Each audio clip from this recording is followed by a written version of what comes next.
Hey everyone, welcome to the Radical Care for Christian Counselors podcast with me, your host, Bethany Boring. And today we are actually with one of my really good friends. I can't wait for you guys to meet him. But before I introduce him, I just want to make sure that you're in the right place. So if you come across this video or come across the audio, whichever way you found this podcast, if you find yourself as a mental health professional, a pastoral care leader, a Christian counselor, a mom or dad, anyone who is trying to do relationship well with other people, you're in the right place. I deal with Christian counselors and mental health professionals who are really trying to overcome isolation and overwhelm. And I do this through small group environments.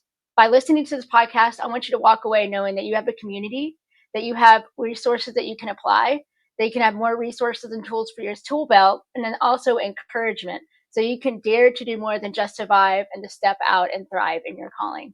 So without further ado, we're going to jump in and I'm going to introduce my friend here. This is Vaughn Sanders. Did I say that right? Is it Sanders or Sanders. Saunders? Sanders. Yeah, you got Sanders, it. got it right. Okay, this is Vaughn Sanders. We've known each other for a while now back in the YouTube world. And I asked Vaughn to come on here because A, we're just really good friends. We've gotten to know each other through the YouTube and coaching world, but also I feel like he's got a lot to value to offer to this community. So today we're going to focus more on the mental health, isolation, overwhelm, pastoral aspect. But then we're going to come back on and we're going to do more of a business podcast here in a little bit too. So with this one, I want Vaughn just to introduce yourself to my audience, share anything you would like to about yourself. And if you miss some points, I'll cover it. Awesome. For first of all, thank you so much for having me on. I'm honored. You've been a great friend, a great encourager, and I'm just proud of all the things that you're doing. So I'm happy to be on today. But as you mentioned, I'm Vaughn Sanders. I like to say that I'm like a kid who hasn't decided what they want to be when they grow up.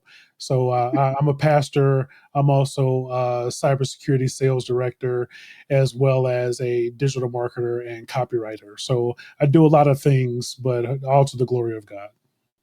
Yes, I love that. And one thing about Vaughn that I've appreciated so much, because we met each other first on YouTube world, is what I call it, and putting myself out on video, and I was scared, and he was doing these awesome videos at the time, still does. And I just remember coming to Vaughn and going, I don't know how to do this. And he's like, just be yourself. I'll never forget that. I'm like, well, easy for you to say. But then I started watching his videos, and that's exactly who he was. He was the same person on and off camera. And I was like, that's all I have to do. Like, I don't know if you remember that, Bond, but that conversation like really gave me the encouragement to start doing some of this stuff on video. And I have that to owe to you for that. And so do you still follow that like mentality with everything that you do about just being yourself? And tell us more about that. As I was growing up, and I remember being in college, being a lot of different ways around a lot of different people, and it was exhausting.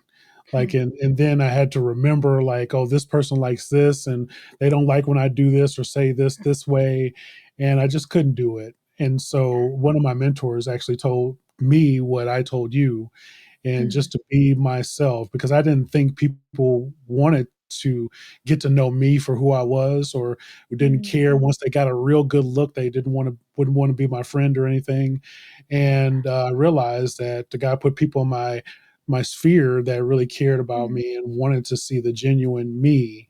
And so I just had to get comfortable in my own skin, and by that standard also allow people to get comfortable with who I am as well. And as years go on, I'm just more and more me, and hopefully that's a good thing to most people, that I'm able to leave them better than what they found me.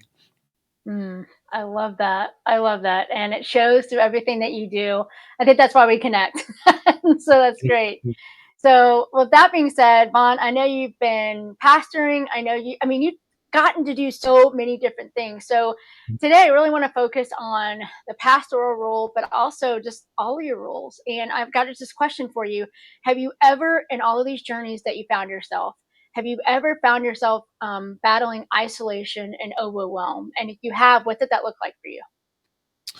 Yeah, that is a very deep and loaded question. I just passed my 6-year anniversary of being a pastor in my local church, Yeah, And congratulations. thank you, thank you. Fortunately, I had good mentorship going into it, and they explained to me how lonely it can be being a Mm, pastor because I'm shepherding a flock and I'm caring for the people and their needs. And it's not appropriate for me to be sharing what I'm going through in the moment, right? Or mm, deflecting mhm. how they're feeling or things that they're going through.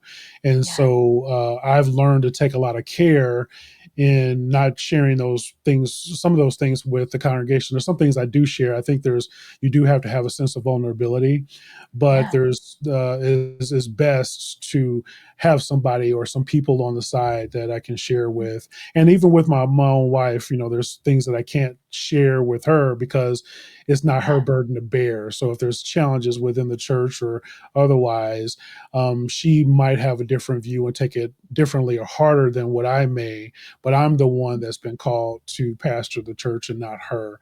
So while she fully supports me, and that's one point is having a spouse or somebody close to you that is there to fully support you. And even though you can't share everything, they understand that there are some things that you need, and maybe it's a space, maybe it's a hug, maybe it's just a yeah, sounding board. They have somebody in your life that you can do that. And then also yeah, for me, having peers, other pastors that understand the role, understand the challenge, understand the pressure that I can go with. And I would say let my hair down, but it's clear I don't have much hair.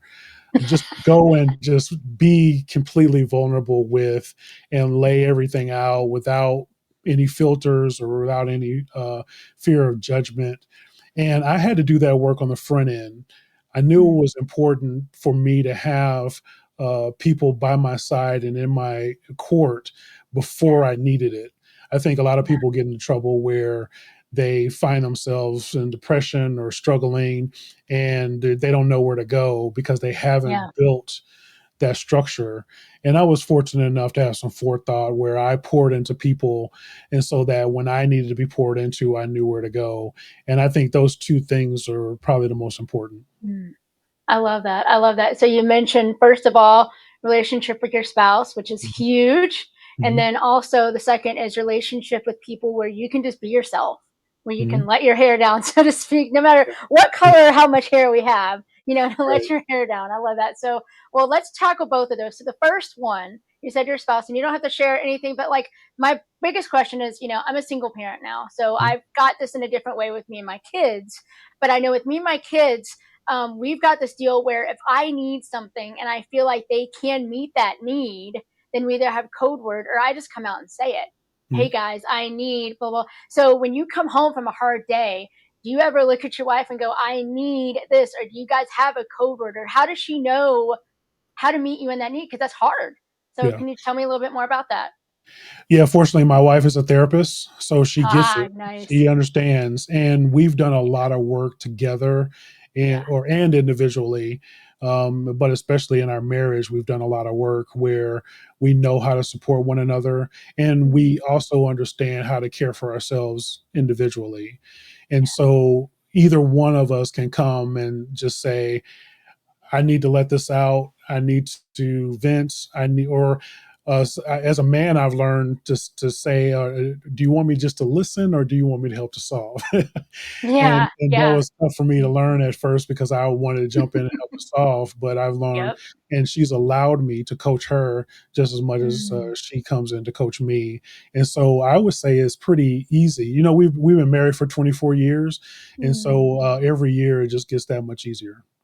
Wow, that is awesome. And so I'm going to go pivot and then we're going to go to the whole friends thing, Yeah. but I know some people and I've met people on both sides of the fence, but is prayer and have you seen prayer being used as a form of fixing?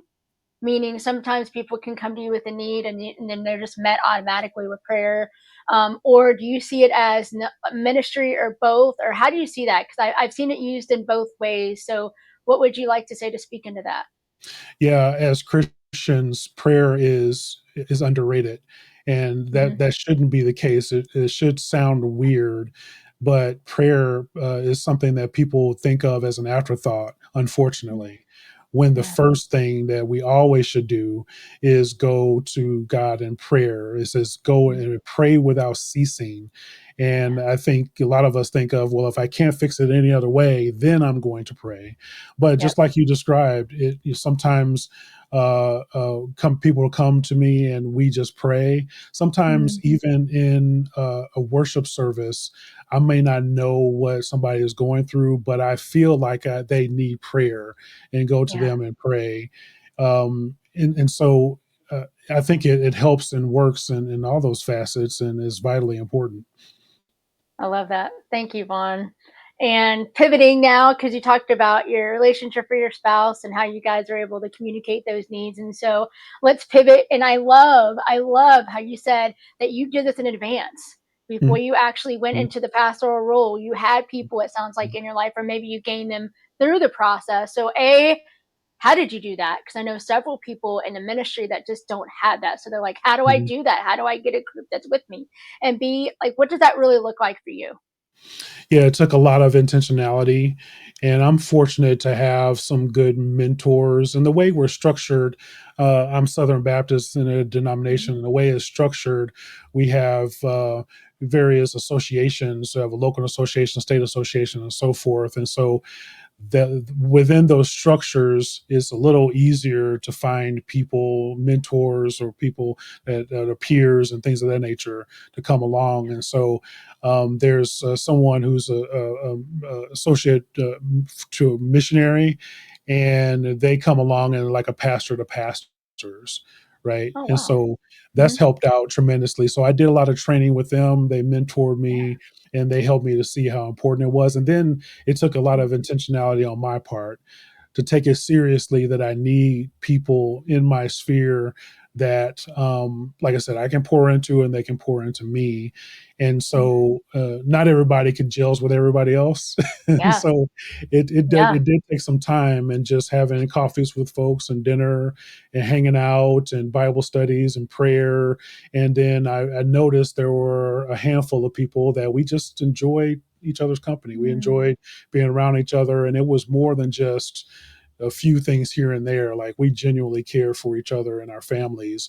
And so it was because of that intentionality that it worked. Now, I do know other pastors, even within in my association, that haven't been as intentional, that have, been challenged with various things.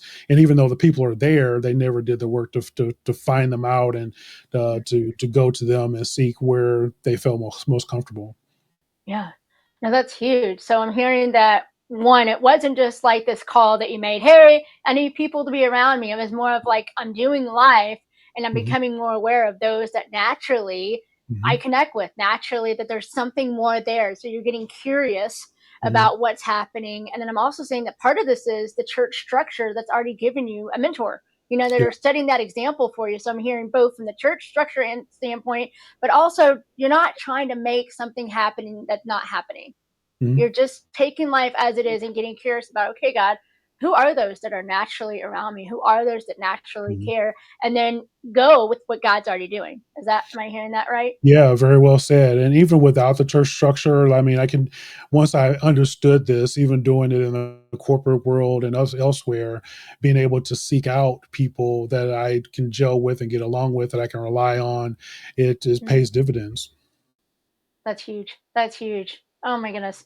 Well, Vaughn, you've covered both two really great relationships, and this was great from the mental health aspect of things because really, isolation and overwhelm, you've dealt with both. You've dealt with the isolation part, both at home and in the church setting, but also the overwhelm. Because I'm sure being able to go with your wife and vent, or be Mhm. able to listen or tell what you need, and her be able to meet that need, but also as a man, and I'm sure I don't know, you never did classify, are these guys that are with you, or is it mixed, or They how are does it work? they're men, yes. Men, yeah. So I'm sure that's a great place to have that as well. And so what I'm hearing is that basically can help you out with both the isolation and the overwhelm. Not perfectly, I'm sure, but you've got a good stability there. Now, how long did this take to get all of this to where it is right now? Not that it's perfect, but you've got a good foundation. How long did that take? I mean, it is a work in progress. It definitely been a work at it over the 6 years that I've been a lead pastor. And there's people that come in and out, right, for a season, Yep. and Yep. that's been okay. But still keeping it at the forefront to know that it's important, not only for me, but also for me to be that for somebody else when they need it, right? Has Mhm. been vitally important as well. That's huge. That's huge in both ways. It's a give and take, very Yep. much both ways. Yep. So, well, Vaughn, thank you. This is going to wrap up this. So stay tuned. If you know that there's one more podcast afterwards, it's me and Vaughn again, totally different topic. So you want to stick around for that. And if this is your first time listening to the Radical Care for Christian Counselors podcast, I hope you enjoyed it. You can find out more information about Vaughn and also myself on my splash page. It's bethanyboring.com, or just scroll down to see the notes in this video or the notes in the podcast. I'm going to make sure I put Vaughn's link in. Vaughn, if you can mention one or two links of how people can contact you. Can you Yeah, just go to spell that out? Mhm. vaughnsanders.com. What was that one more time? vaughnsanders.com. Snders.com. And like I said, we'll have that in the link as well. And if you're ever looking for a group, if you're listening to what Vaughn and I are sharing and you're going, I would love a group like that, I don't know where to get started, you can find a great way, two different avenues to get started on the bethanyboring.com website. We want you to come experience authentic groups and be able to launch that in your area of impact, whatever that looks like. So, with that being said, join us for our next podcast. And remember, dare to do more than just survive. Step out and thrive. See you guys later.